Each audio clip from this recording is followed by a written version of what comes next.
very much, Chair. Secretary of State, during this lessons learned evidence session, it's important, as you said, that we know what went right so we can do more of it, and we know what's gone wrong so we can stop it and never do it again. Byline News published the official government records of meetings, and one of your ministers at the Department of Health met with Topham Gurin to discuss test, trace and marketing. So I'm a bit confused why you refused to answer this question at the evidence session on the 21st of July. I think it's either you don't know what's going on in your department, or you didn't further send clarification, as the chair had suggested you could do, or you deliberately misled the committee. Which one is it? I'm sorry, I haven't deliberately misled the committee. I don't really understand the previous... So on the 21st of July, I asked you the involvement of Topham Gurin with the test and trace with the Department of Health, and you said It's got nothing to do with the department.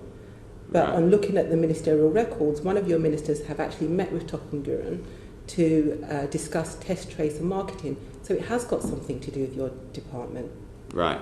We meet an awful lot of people, and we meet people who can help us to tackle this virus. And as far as I understand it, Topham Gurin are an organisation which can help understand public sentiment, public views. And obviously the public's views are a material factor in how successful a public health intervention can be. It's not just about taking these decisions that we've been talking about and implementing them as we've been talking about. It's about how the public responds. So do you know the involvement of Topham Gurin and what they've done for your department? No. Okay. So, I mean, they were given £1.5 million to do marketing for your department. And they must have done a good job, because that contract's now been extended and they've been given another £1.5 million. They were given £3 million in total. I think it is really important that we understand the role that Topham Gurin has played in the department, and that you inform the committee what they've done and how they've done it, so that we know whether we've received value for money. Because your Minister, Lord Bethel, said that lots of contracts have been given via informal arrangements. And I wonder whether Topham Gurin were given this contract because they worked on the Conservative 2019 election campaign. As I say, Topham Gurin is an excellent organisation, and we use all sorts of excellent organisations in the Department for Health, and understanding the public's response to the actions that were taken are absolutely critical. Yeah. So I don't think there's any issue here at all. I mean, it is interesting that you say that they're an excellent... Also, this point about formality, all contracts in the department are properly signed off, and that's done by the brilliant civil service team, taking into account the conditions at the time. So, Secretary of State, I think the National Audit Office recent report would... says something very differently. No, on the contrary, if I can just respond to that point. The National Audit Office report demonstrated that within the department there are sign-off steps that make sure that even though we had to move incredibly fast in order to save lives, all contracts were signed off properly and appropriately within the civil service, within the rules. And in fact, the fact that the National Audit Office is then able to come and audit all of these contracts demonstrates the transparency of the system within which we operate. Secretary of State, the National Audit Office says that all the paperwork is not present that they need to enable to follow the trail of contracts that have been issued. But there's 2 points I just want to quickly make.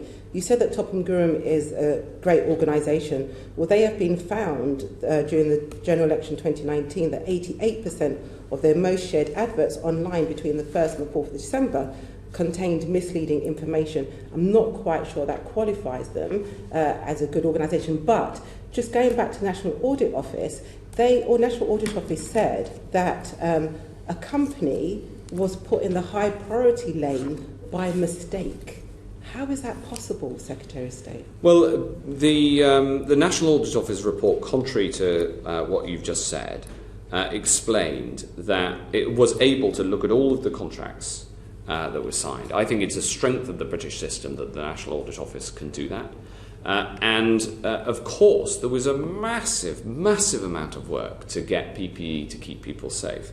I'm absolutely delighted that the National Audit Office found no evidence. Secretary of State, how can a company be put in a high priority lane by mistake? Because all requests went through all of the appropriate stages of the procurement.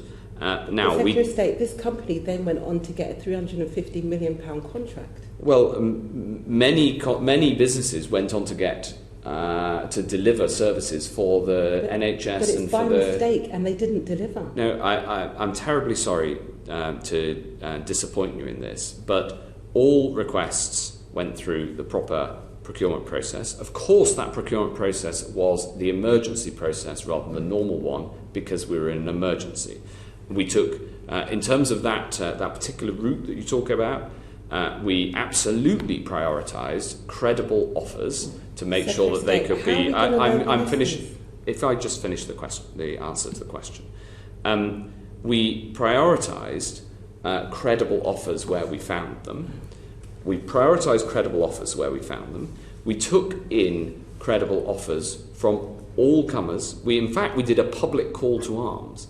We had support and proposals put forward that went into that were looked at from members of the Labour Party, members of the Liberal Democrats. The BMA were brilliant. We worked with them. The RCN, that we worked with them. We worked with anybody to make sure that we could get as much, in this case, PPE, as possible in those contracting arrangements, and that is all borne out by the National Audit Office report. Nobody's denying it's a difficult job. Nobody's denying it was a mammoth feat to where we've gotten to. But if we're going to learn the lessons, we really have to be honest about what's happened. That's right. Thank you very much. And the National Audit Office, I'm delighted to say, is able to come and audit all these things. Thank you, Secretary of State. You've been very